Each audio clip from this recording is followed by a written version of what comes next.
Hello guys, সুমিদের রান্নাঘর স্বাগতম। আজকে আমি আরেকটা নতুন রেসিপি নিয়ে আসছি। তাহলে দেখেন আমার রেসিপিটি। যদি ভালো লাগে আমার চ্যানেলটা সাবস্ক্রাইব করে দেবেন আর লাইক কমেন্ট শেয়ার করে দেবেন। দেশি মুরগির মাংস আমি কিভাবে রান্না করছি আপনাদেরকে একটু দেখাইতেছি। দেখেন, আমি প্রথমে পেঁয়াজ নিয়েছি, এর মধ্যে কয়েকটা রসুন দিয়েছি, তারপর আমি এর মধ্যে আদা বাটা দেব, তারপর রসুন বাটা দেব, তারপর এর মধ্যে হলুদ, মরিচের গুঁড়ি 1 চামচ, হলুদের গুঁড়ো 1 চামচ, মরিচ আমি 1 চামচ থেকে বেশি দিয়েছি, তার সাথে লবণ, এটা কাজু বাদাম বাটা, তারপরে এর মধ্যে 2 চামচ সরিষার তেল দিয়ে দিলাম। তারপরে এগুলো ভালোভাবে একটু মেখে নেব। মেখে নিয়ে রেখে আমি মাংসগুলোর মধ্যে, এগুলো দেশি মুরগি, এগুলোর মধ্যে লেবু রস আর একটু লবণ দিয়ে আমি মেখে রাখবো কিছুক্ষণ।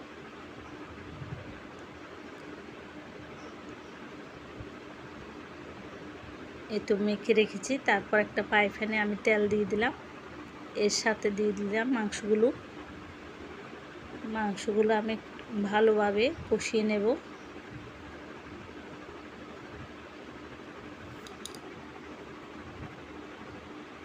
এই তো আমি কষিয়ে নিয়েছি। এর মধ্যে আমি দিলাম জিরে আর ধনে গুঁড়ো, একসাথে আমি গুঁড়ো করে রেখেছি।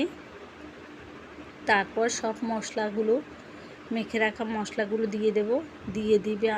দিয়ে আমি ভালোভাবে একটু কষিয়ে নেব।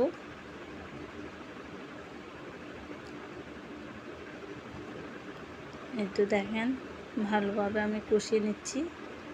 আমার মাংসগুলোর কালারটা কীরকম আসছে আপনারা দেখেন। তারপর ঢেকে দেব।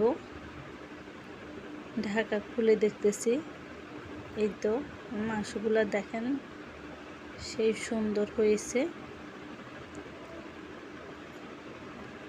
তারপর এর মধ্যে দিয়ে দেব দই।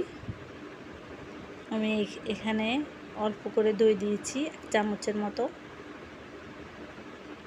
তারপর কয়েকটা রসুন দিয়ে দিলাম।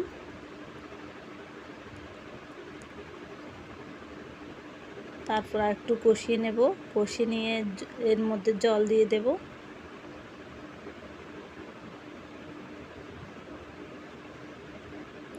জল দিয়ে আমি আবার ঢেকে দেব।